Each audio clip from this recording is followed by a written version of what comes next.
L-Assoċjazzjoni Maltija ta' min iħaddem, l-MEA, qed tipproponi li jsir studju dwar is-sfidi demografiċi tal-pajjiż, dan fid-dawl tal-influss qawwi ta' barranin jgħixu u jaħdmu f'pajjiżna.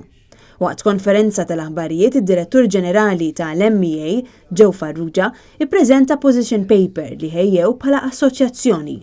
Fiha huma qed jipproġettaw li jkun hemm aktar tibdiliet, imma għal dawn it-tibdiliet għandu jkun hemm pjanar. Waqt li spjega issemma kif fl-aħħar snin kien hemm tibdil li forsi ma konniex naħsbu li se naslu għalih, fosthom iż-żieda ta' ħaddiema barranin, aktar nisa fis-suq tax-xogħol, żieda fil-kriminalità l-aktar mill-barranin jgħixu f'pajjiżna, l-immigrazzjoni illegali, popolazzjoni li aktar ma jmur aktar qed tixjieħ u ħafna żgħażagħ jitilqu mill-pajjiż fost tibdil ieħor. Joe Farrugia qal li l-istudju li jrid isir irid jilħaq numru ta' objettivi.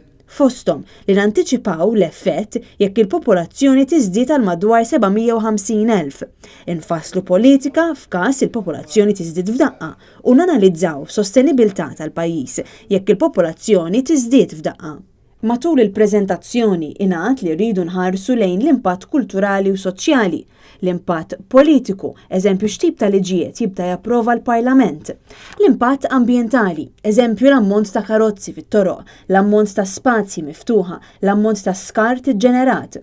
Hemm imbagħad l-aspett infrastrutturali fejn ikun hemm impatt fuq il-konsum tal-ilma u l-enerġija, is-servizzi tas-saħħa, l-edukazzjoni u l-infrastruttura tat-toroq fost oqsma oħra li fuqhom ikun hemm impatt.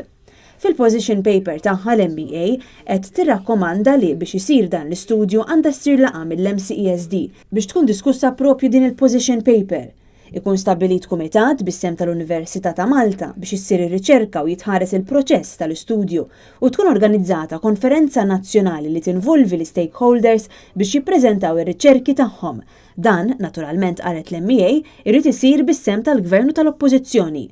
Fil-ħin tal-mistoqsijiet wara l-konferenza tal-aħbarijiet ingħad mill-Assoċjazzjoni Maltija ta' min iħaddem li pajjiżna qatt jasal f'punt fejn is-setturi ekonomiċi ta' pajjiżna se jilħqu l-massimu tagħhom u rridu naraw fejn se mmorru minn hemm.